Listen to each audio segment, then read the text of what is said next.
gods are nothing special. There are alien beings that are like gods to us. At best, they are ambivalent, and at worst would have everything destroyed. They are so far beyond our comprehension that to even see some of them would drive us mad. Some of them are barely contained by traditional dimensions. Some of them are like occult demons. One is even a messenger who disguises itself as other races, including humans. One of them is trapped on Earth. Due to a certain alignment of stars, it lays dormant deep beneath the Pacific Ocean, waiting for the day the stars align and allow it to wake. Even while it sleeps, it reaches into the nightmares of mankind. Cults of madmen are dedicated to the worship of this and other gods. There are lower races too. With biology we cannot understand, they may live within our solar system or travel from the edges of the universe, or perhaps from beyond time itself, in search of resources and test subjects. These things are all connected, along with strange alien worlds and dreamscapes, making up the Cthulhu mythos. Even outside of the mythos, the world is a strange place, populated by dark magic. Beings so evil their hatred has deformed them, and terrible creatures lurking in the corners of the earth. So let's begin with the god known as Azathoth. Azathoth dwells in the ultimate void of chaos, a realm that is outside all dimensioned space and reality, in dimensions we cannot comprehend.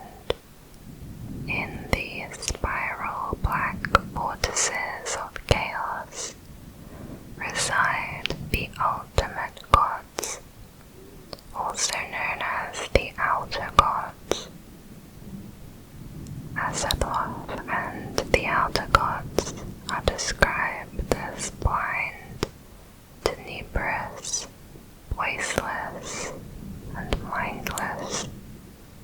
They dance slowly, awkwardly, and absurdly to the sound of a thin, monotonous whine from blasphemous flutes and the pounding of vile, hellish drums. Azathoth is the most powerful and feared among the outer gods, likely being their creator. He plays an important role within the mythos. It is difficult to describe him, as everyone sees him differently, and he is constantly changing. In general,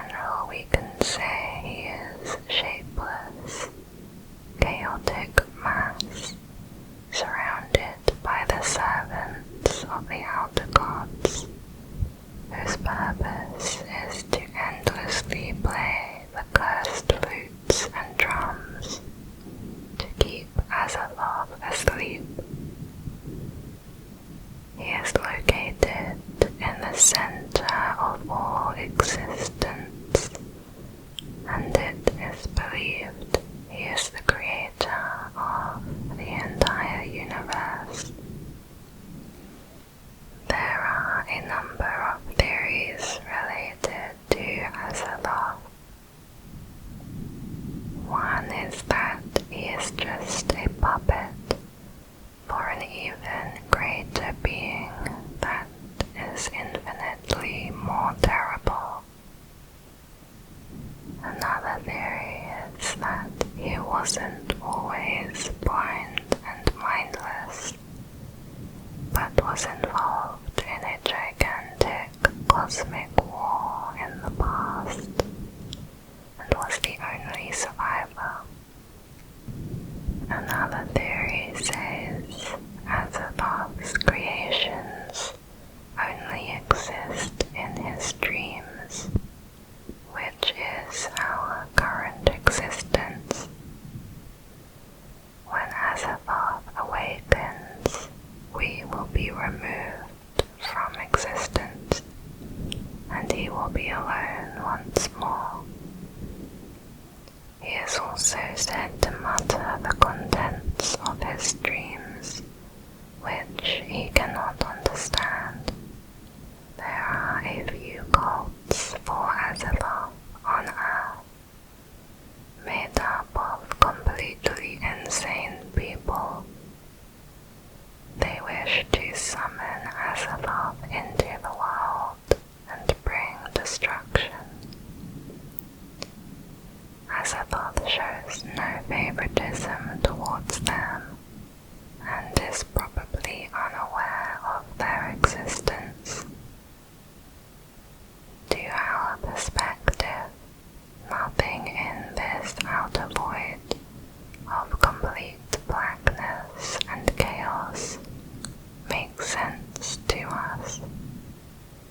The outer gods and Azathoth are too alien and insanely chaotic to interact properly with lower beings.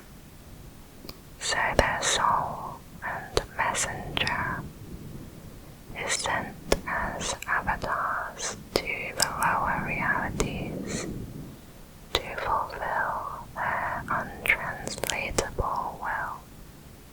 This brings us to the next god, Nyarlathotep, who is also known as the messenger of the outer gods. He is unique among the Mythos beings, as he is the most humanoid god, whereas the others are alien, incomprehensible creatures. In one story, he transformed himself into an Egyptian pharaoh who wandered the earth, showing off magical items. He drew in more and more supporters into madness until the world ends. Nyarlathotep is said to have 1,000 forms, most of which are terrifying.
his face, his scaly, rubbery-looking body with claws and wings.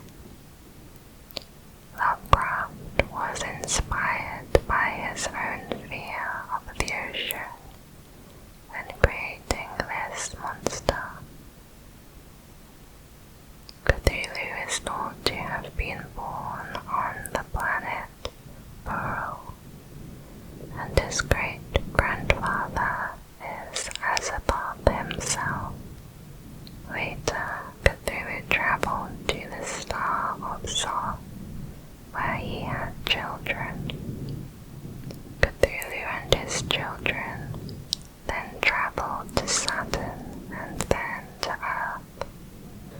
Accompanying them was a species called the star spawn of Cthulhu.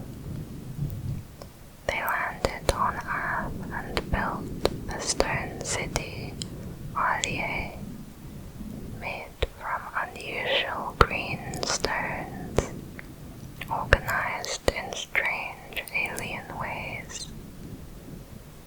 However, they received resistance from another species called the Elder Things, who had lived on the planet for 1,000 years. They eventually came to an agreement that the planet would be shared for the time being. Cthulhu and his offspring enjoyed their freedom on Earth, although at some point Cthulhu went into deep hibernation in the city of Arlier. Time passed and humans evolved. Cthulhu would often communicate with individuals in their dreams, creating the cult of Cthulhu. The city of Arlier and the surrounding land eventually sank into the Pacific Ocean. This left Cthulhu and the offspring trapped. The growing cult of Cthulhu meet and pray for the day that Arlier rises above the ocean, when Cthulhu will take over the world. Next is Yog-Sothoth. Yog-Sothoth is the most knowledgeable of all the gods, said to be all-knowing and all-seeing. Lovecraft actually preferred to name his mythos after this entity instead of Cthulhu. Yog-Sothoth is usually described as a mass of tentacles, eyeballs, and glowing orbs. He has the ability to transform, although not to as many forms as Nyarlathotep. He can vary from similar to his original form to somewhat human-like forms covered by a veil. Yog-Sothoth is omnipresent, coinciding with all space and time.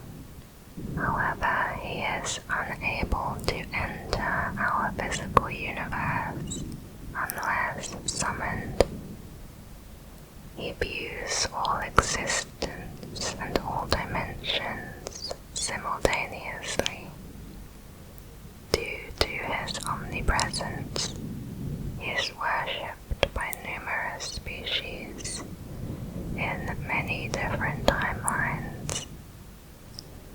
The cults of Yog-Sothoth pray to him for forbidden knowledge, while sorcerers wish to gain some control over space and time.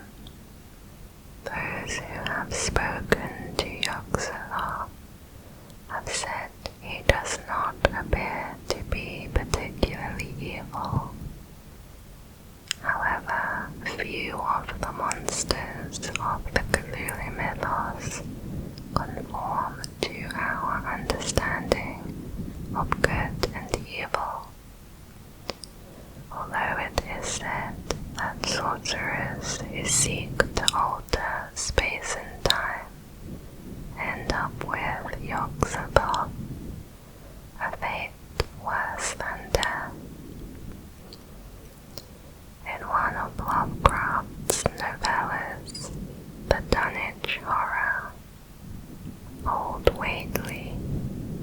calls upon Yog-Sothoth to impregnate his daughter Lavinia.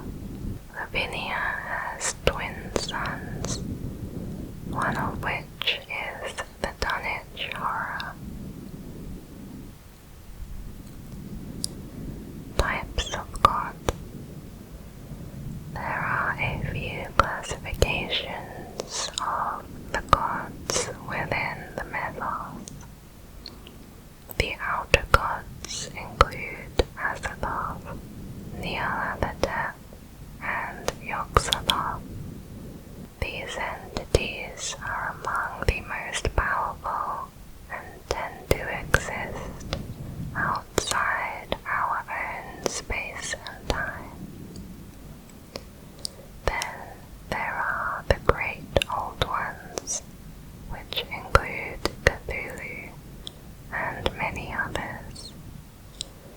These creatures are less powerful than the outer gods and exist in one physical location.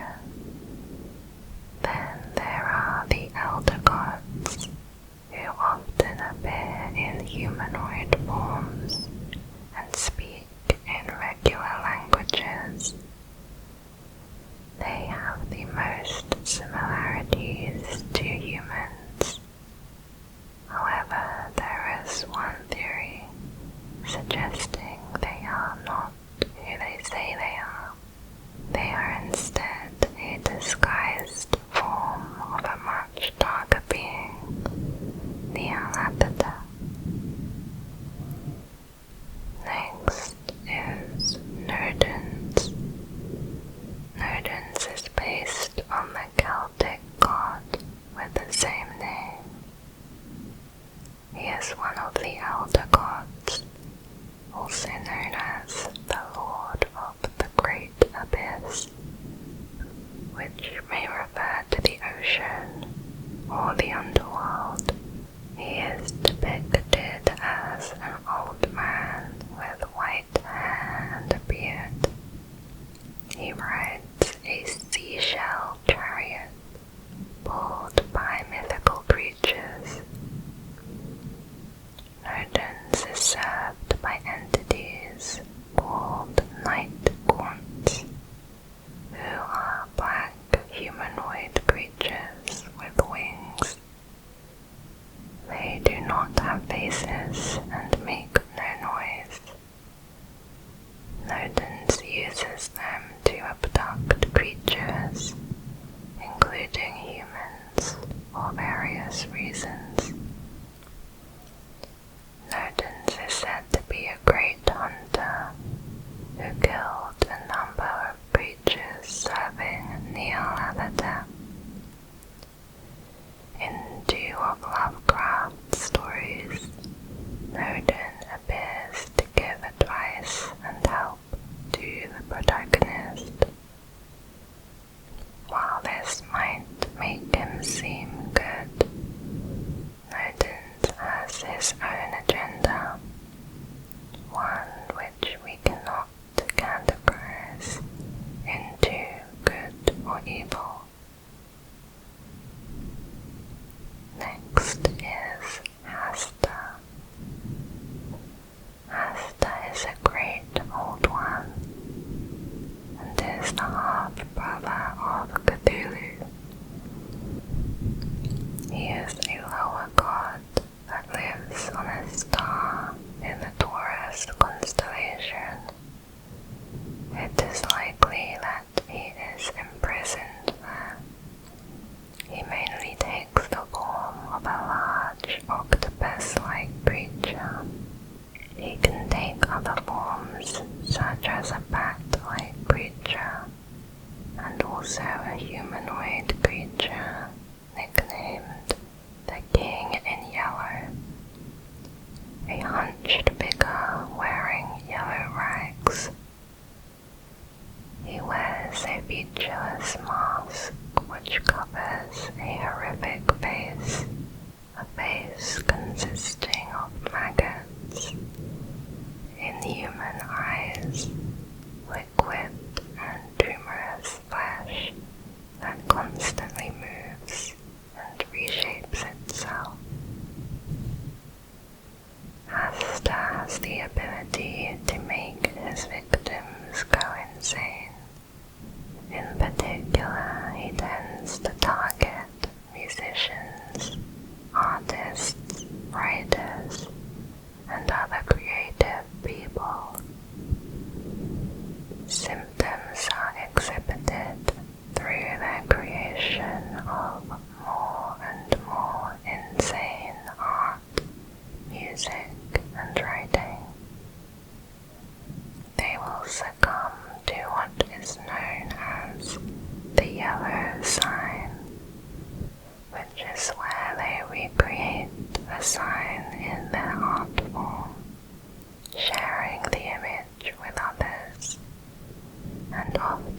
repeating the question, "Have you seen the yellow sign?" Anyone who sees the sign also becomes a victim of Hasta via mind control. The king in yellow form can influence victims more directly. His main goal may be to descend to Earth permanently and spread insanity to all. Cult members work to spread his message and the yellow sign.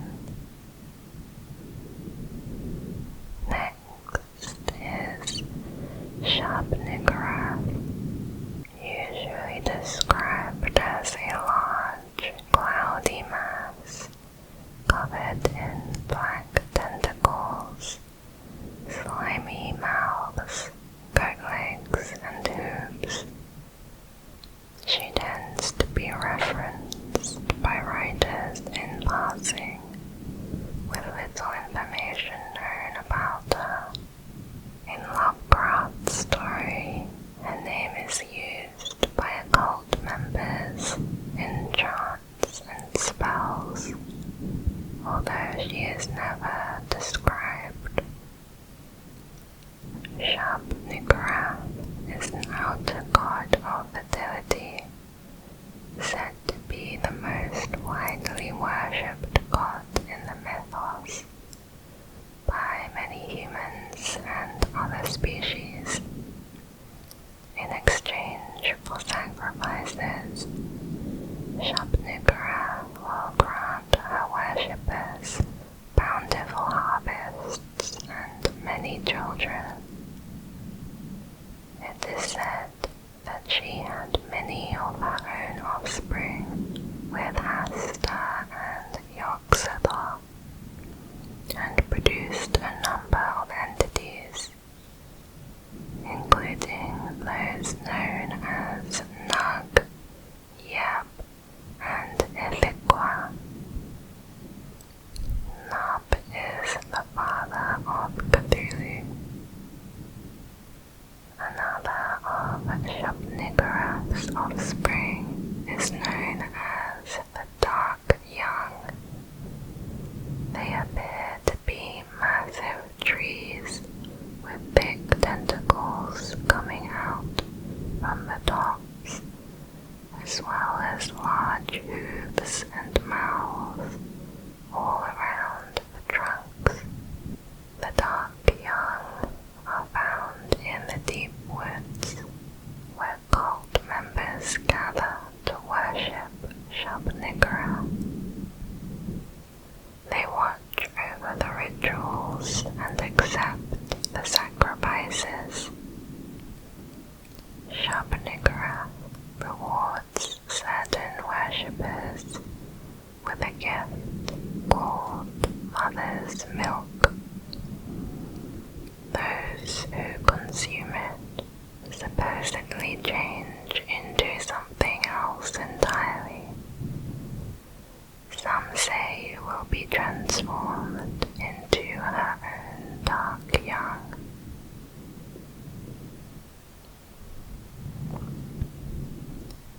The Deep Ones. So far we have talked about various individual gods. Now we will look at one of the main species in the Cthulhu mythos, known as the Deep Ones.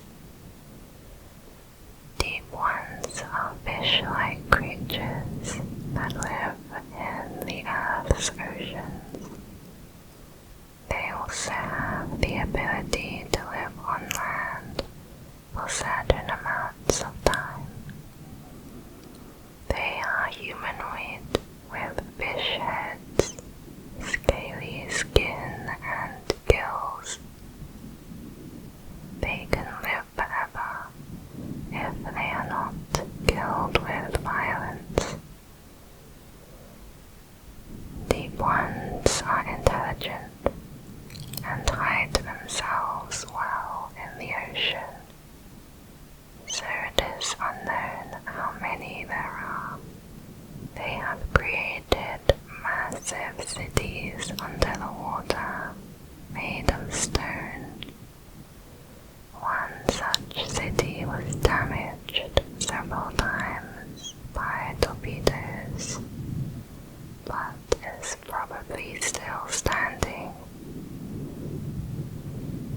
ones often make pacts with groups of humans living on islands or the coast.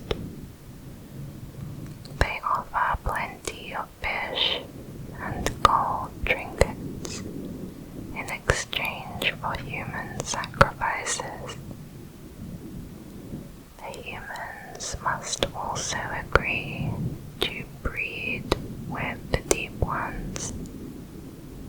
The offspring initially resemble humans, but as they grow into adults, they begin to look more like the Deep Ones. They also develop the urge to abandon the human world and go to the ocean. They also gain immortality. It is possible that the Deep Ones are not capable of breeding amongst themselves and need humans to do so. It is thought they can communicate telepathically with each other from anywhere in the world. Along with their intelligence and immortality, it is thought that the Deep Ones could take over the human world. But for now they choose to stay hidden while growing their population. The Deep Ones worship several entities, including two known as Father Dagon and Mother Hydra.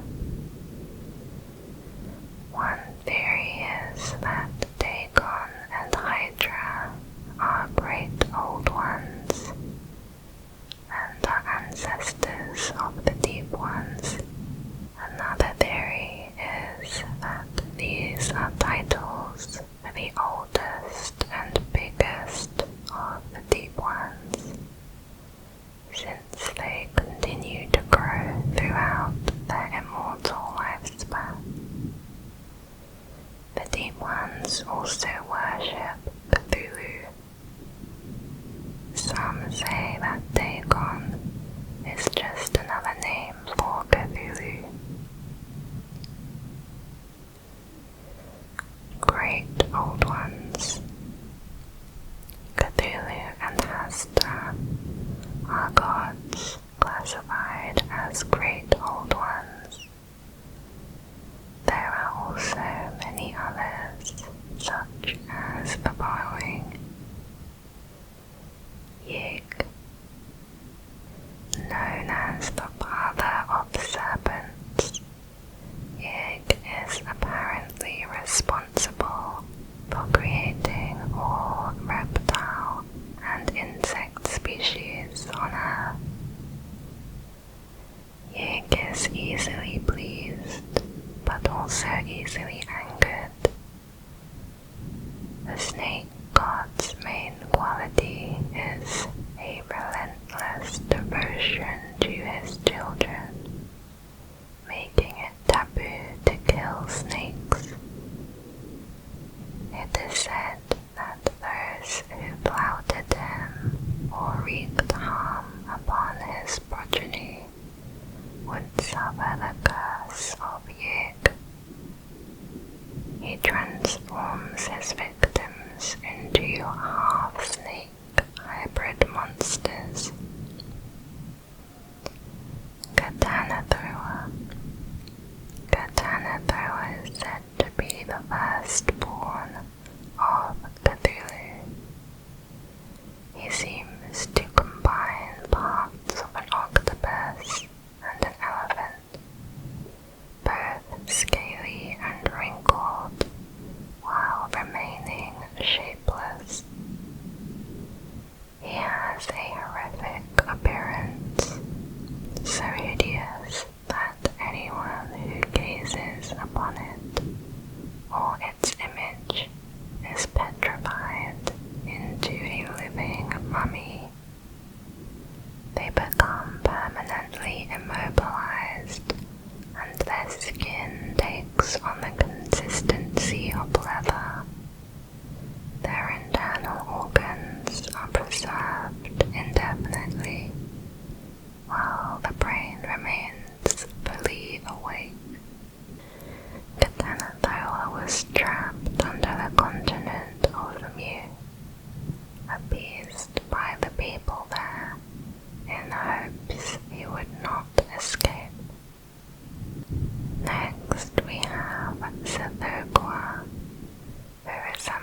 These cults live under large cities, gaining power through orgies and sacrifices. As worshippers grow closer to him, they devolve and gain animal features. Saqqua's servants are known as Black Spawn, often used to hunt humans. They originate as balls of tar, and when dispatched, can take on any form. Next is Aqua, a giant white humanoid with glowing red eyes that lives in the Arctic. Apparently the offspring of Hasta and Shna. He may have inspired the myths of the Yeti and the Wendigo.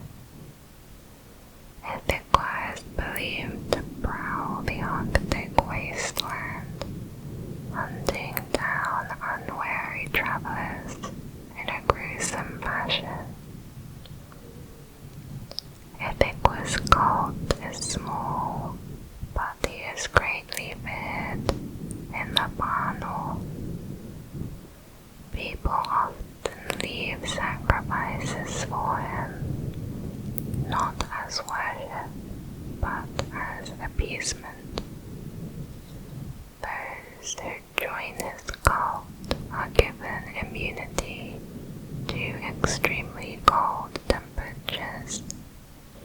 Aqua attempts to reproduce with human females with the goal of creating offspring which can surpass his own limitations imposed by the elder gods. It is suggested that Aqua has the ulterior motive of desiring offspring to ease his bitter loneliness, since he is the only one of his kind. However, none of his surviving offspring have accommodated him, or turning against him at some point. Next is Clocky, a lake-dwelling creature. His physical form resembles an enormous slug with slender metal spines. When a human approaches Clocky's lake, he pierces their body with one of his spines, injecting an alien substance. If the spine breaks before completing, the victim will die. Otherwise, they will become a mindless servant and granted immortality. Next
which translates to the treader of the dust.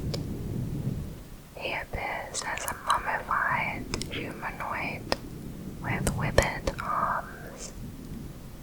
He can reduce all living tissue he comes into contact with to dust.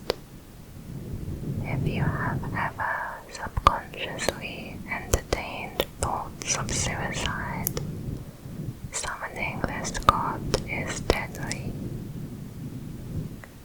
There are many other great old ones. These were just a few. Next is the Elder Things, an alien species with animal and plant-like features, around 6 feet tall, with a barrel-shaped body, 5 retractable wings, and starfish-like appendages. Each of the 5 stalks on its head has an eye at the end. Also on the head are 5 feeding tubes. The Elder Things can swim, walk, and fly equally well, but they prefer to live underwater. Their bodies are incredibly tough, capable of withstanding the pressures of the deepest ocean and the harsh vacuum of outer space. They are thought to reproduce through spores. It was said that Elder Things were the first alien species to come to Earth. They later fought wars against many other alien races, including Cthulhu and his Starspawn, and the great race of Yith. These wars eventually took a toll on the Elder Things, and they began to abandon their cities. The Elder Things had developed advanced technologies, weapons, and architecture seen by the colossal buildings. They had their own currency and writing systems. Their technology was so advanced that they used genetic engineering to create entirely new species. Among these were the Shoggoths, who were designed to be their servants and were used via hypnosis. Shoggoths are alien creatures made of black slime. They have the ability to form limbs and organs when needed. Despite their hypnosis, the Shoggoths later rebelled, although the Elder Things were able to repress them. Another one of their genetically engineered species was said to be humans. It is unknown what they created humans for, but eventually an ice age and the wars pushed Elder Things to relocate to an underground lake, while their creation took over the world. It is not known how many Elder Things remain, if any. Next is the Great Race of Yith, also known as Yithians, who lived on the planet Yith. They are perhaps the least hostile entity of the Cthulhu mythos. Yithians consciousness and basically exchange minds with individuals of another species of their choosing, even across time and space. In doing this, they also take control of the victim's body, while the victim uses the Yithian body. This was done mostly out of curiosity rather than malice. The Yithians studied the other race before swapping minds, and while the victim was in the Yithian body, they would be questioned by other Yithians. After the experiment was complete, they would wipe the victim's memory. After the experiment was complete, they would wipe the victim's memory, although some memories may remain in their dreams. By projecting their minds to the future, they were able to foresee their own demise. The cause of their extinction is debated, but they survived by projecting their minds to Earth and into an insectoid race that existed in the past. Their original form is unknown, but their new Earth form is depicted as tall, cone-shaped invertebrates with 4 arms coming from the top. 2 of these arms ended in pincers, the third in a clustered trumpet-like organ, and the 4th was topped with a yellow spear with 3 eyes. They spoke by clicking their pincers, and they moved using the layer of muscle underneath their body. They ate and drank using their trumpet-like organ. The Yithians reproduced via seeds laid in water. However, due to their long lifespan of several thousand years, reproduction rarely happened. In this form, they built a flourishing civilization. One of their goals was to catalog information about all alien species across all time and space. They looked to the future and saw that humanity would be taken over as the dominant species on Earth by a race of sentient beetles, and they once again saw their own downfall, this time being destroyed by a violent race called the Flying Polyps, who they had previously fought and won against. To prevent their extinction, this time the Yithians chose to swap their minds into the sentient beetle race, who will eventually take over the world.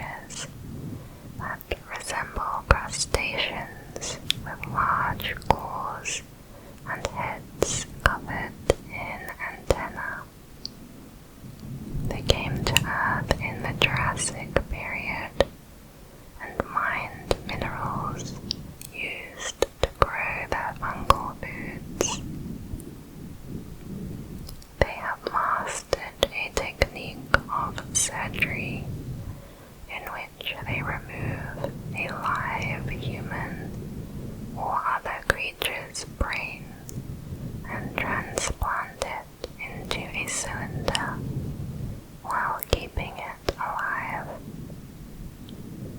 The brain is able to hear, speak, and interact with its surroundings using advanced technology. The purpose was to transport certain minds to other planets, minds which the Miko particularly liked or disliked. Next is the Hounds of Tnd, immortal extra-dimensional predators capable of traveling and materializing at any point in space and time to feed upon its victim.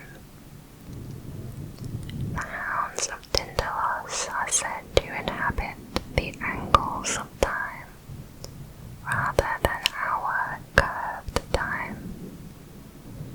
If they sense somebody meddling with time, they will chase them back to their present time.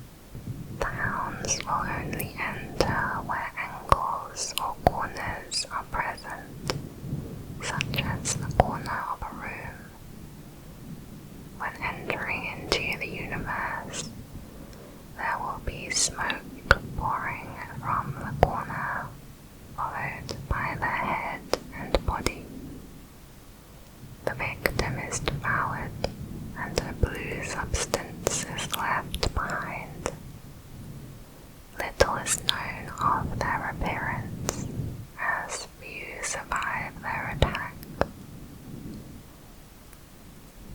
Next is the color of outer space. The color of outer space is a sentient being, appearing as just pure color, in a state that is neither solid, liquid, nor gas. The color has an ability that alters plants, animals, and the environment. Animals become malformed and go crazy, while crops grow large but taste bad. The surrounding area turns grey and crumbles into dust. Once the color has absorbed sufficient energy, it will shoot up from the surface, leaving the area lifeless. The Dreamlands. The Dreamlands is a fantasy realm in which a number of Lovecraft stories occur.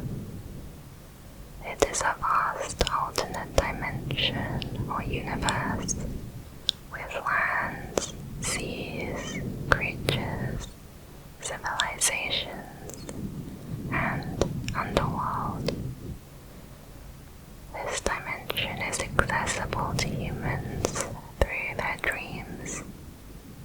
It is easier to enter at a young age at will, and this ability fades as a person grows older. For the most part, the Dreamlands is a mirror image of our waking universe, having what seems to be the same planets, stars, and other cosmic features. However, there are many more races, civilizations, and creatures existing in the Dreamlands that do not appear in our reality. Those who can enter from the real world are often viewed as heroes within the Dreamlands. They have the ability to create entire cities with just their mental power. If a person dies in the Dreamlands, they wake up and will be unable to enter the Dreamlands again in their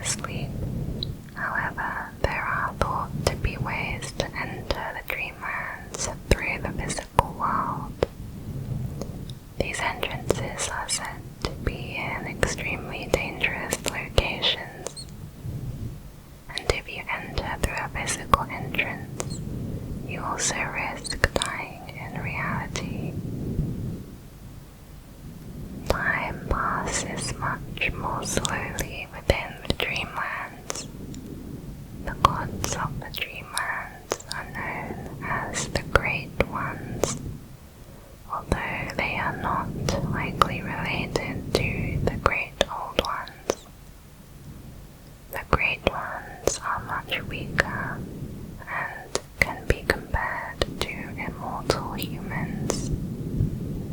They can be wounded and deceived, but are protected by higher gods, including Nyarlathotep. Many alien species live in the Dreamlands, such as the Cucks, a species of